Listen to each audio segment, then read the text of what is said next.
রাষ্ট্রীয় ক্ষমতা। এ রাষ্ট্রীয় ক্ষমতা কি আর এটা কোথায় থেকে বন্টিত হয়? সবাই মনোযোগ আছে তো ইনশাআল্লাহ? রাষ্ট্রীয় ক্ষমতা বন্টন করা হয় মহান রাব্বুল আলামিনের পক্ষ থেকে। কুলিল্লাহুম্মা মালিকাল মুলকি তুতিয়াল মুলকা মান তাশাউ ওয়া তানজিউল মুলকা মিম্মান তাশা। সূরা আল ইমরানের 26 নম্বর আয়াতের শুরুতে আল্লাহ তাআলা বলেন, কুল, হে নবী আপনি বলে দেন, আল্লাহ রাজাদিরাজ। আল্লাহ যখন ইচ্ছা করে কারো কাছে ক্ষমতা হস্তান্তর করে, কারো কাছ থেকে ক্ষমতা কেড়ে নেয়। বন্টনের দায়িত্ব কার? আল্লাহ তাআলা। সূরা নিসা 133 নম্বর আয়াত দেখেন, ইয়াশা ইউযহিবকুম আইয়ুহান নাসু ওয়া ইয়াতি বিআখারিনা ওয়া কানা আল্লাহু আলা যালিকা কদিরা। এ দুনিয়ার মানুষ, মনে রেখো, দুনিয়ার কর্তৃত্বের ক্ষমতা আমার কাছে। আমি কর্তৃত্ব বন্টন করি। আমার যখন ইচ্ছা হয় এক সম্প্রদায়ের কাছ থেকে কর্তৃত্ব কেড়ে সম্প্রদায়ের কাছে কর্তৃত্ব আমি স্থাপন করি। সুতরাং যেহেতু রাষ্ট্রীয় ক্ষমতা আল্লাহ তাআলার পক্ষ থেকে বন্টন করা হয়, বন্টনের দায়িত্ব আল্লাহ তাআলার, কিন্তু সেটা বন্টন করা হবে কিভাবে? আমাদের দেশে গণতান্ত্রিক সিস্টেম, আপনার আমার ভোটের মাধ্যমে আপনি যেটা চান, আপনি যাকে চান সেটার উপর বন্টন করা হবে। আল্লাহ তাআলা মানুষকে সৃষ্টি করার পরে ভালো মন্দ রাস্তা কিন্তু উনি দেখিয়ে দিয়েছেন, কিন্তু বিবেককে কন্ট্রোল করা, বিবেককে নিয়ন্ত্রণের দায়িত্ব ওনার কাছে নেন নাই। বিবেককে ব্যবহার করার দায়িত্ব আপনার কাছে মহান আল্লাহ তাআলা দিয়ে দিয়েছেন। কারণ আপনি ইন্নাস সামা ওয়াল বাসারা ওয়াল ফুয়াদা কুল্লু উলাইকা কানা আনহু মাসউলা।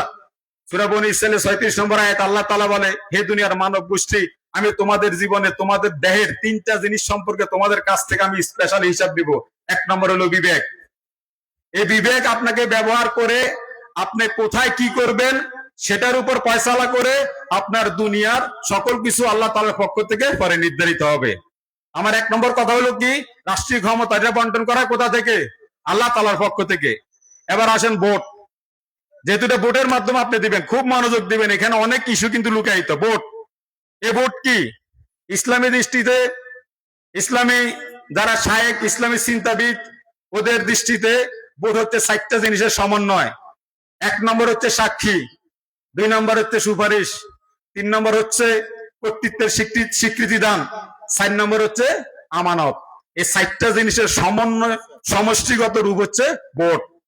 এবার আসেন সাক্ষী।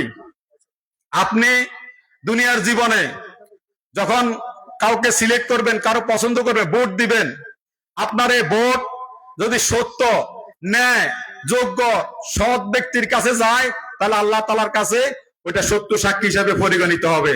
আর আপনি বিবেক দিয়ে যদি আপনার এই সাক্ষীকে আপনি যদি অসত্য, অসৎ, অযোগ্য ব্যক্তির পক্ষে দেন, সেটা আল্লাহ তাআলার কাছে অযোগ্য এবং অপরাধ হিসাবে পরিগণিত হবে। তাহলে সাক্ষী, সাক্ষীর বিষয়ে আল্লাহ তাআলা বলছেন সূরা মায়েদার 8 নম্বর আয়াত, তোমরা অবশ্যই সত্যের পক্ষে সাক্ষী দিবা। সূরা নিসার 135 নম্বর আয়াত, অবশ্যই তোমরা সত্যের পক্ষে সাক্ষী দিবা। সুতরাং আমরা সত্য ন্যায়ের পক্ষে সাক্ষী দিতে রাজি আছে কিনা? এবার আসেন হাদিস। রাসূল সাল্লাল্লাহু আলাইহি সাল্লাম কি বলছে সাক্ষীর ব্যাপারে, সত্য সাক্ষীর ব্যাপারে? জামউল ফাওয়াইদ একটা কিতাব আছে, জামউল ফাওয়াইদের 2য় খণ্ড 162 নম্বর পৃষ্ঠার হাদিস। রাসূল সাল্লাল্লাহু আলাইহি সাল্লাম সাহাবীদের সামনে হেলান দিয়ে বলতেছেন, আমি কি তোমাদের সামনে বা তোমাদের কাছে কিছু কি বড় কবিরা গুনার কথা বলবো না? সাহাবীরা বলল, ইয়া রাসূলুল্লাহ, হ্যাঁ অবশ্যই বলবেন। তখন রাসূল সাল্লাল্লাহু আলাইহি সাল্লাম বলল, আমি তোমাদের সামনে আজকে 3টা বড় বড় কবিরা গুনাহের কথা বলবো। তার মধ্যে একটা হচ্ছে আল্লাহর সাথে শিরক করা।